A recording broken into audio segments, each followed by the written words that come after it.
All right, and now for something completely different. The former National Intelligence Director is revealing a new government report on UFOs will be full of never before seen or heard intel. Frankly, there are a lot more sightings than have been made public. We're talking about objects that, engage in actions that are difficult to explain, that movements that are hard to replicate, that we don't have the technology for. Okay, joining us right now to discuss is Lou Elizondo. He is the former director of the Advanced Aerospace Threat Identification Program, a Pentagon unit that studies UFOs. Lou, good morning to you. Good morning. Thank you for having me. So part of the evidence apparently is going to show UFOs or some, they're just unidentified objects, breaking the sound barrier without a sonic boom. How is that possible?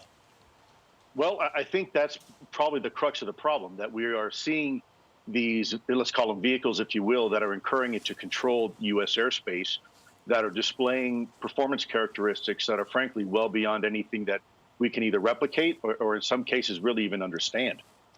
So when you're talking about that, you're talking about how these things are able to do things that we have no idea how it's possible, given the speed and the altitude and things like that, and the turns and everything like that. I'm sure you've got the top physics experts in the world working on this. Can they come up with any explanation?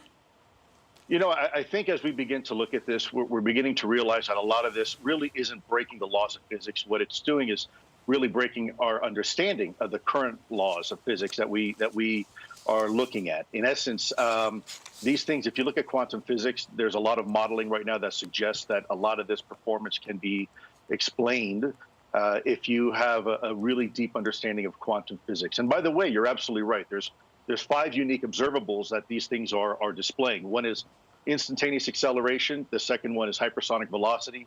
The third one is a bit of an oxymoron, but it's low observability.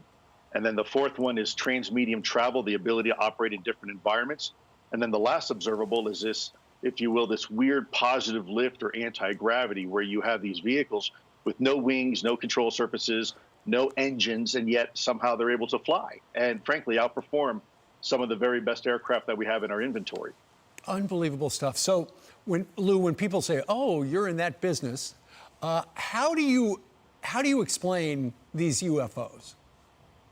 Sure. Well, my business has always been that as an investigator. I was an intelligence officer for the U.S. government, so my business was just to find the truth, whatever the truth is, whether it's a terrorism investigation or counter-espionage. Yeah, we applied the same methodologies we did investigating terrorist, if you will, operations and operatives as we did with this. And the information is very compelling. It's real. Yeah. Okay, it's real. Are they from another planet? Well, I think it's too early to tell. The 3 options that have been presented, that is our secret technology, but we've done a terrible job at coordinating the testing of this technology for decades with ourselves, which is highly unlikely. The second option is that it's foreign adversarial technology, which, if you were to ask me, would be a huge intelligence failure of this country because we've been technologically leapfrogged.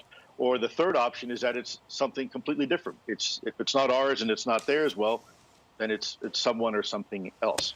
I can't wait for this report to come out. Lou, thank you very much for joining us today. Interesting stuff. Sir, my pleasure.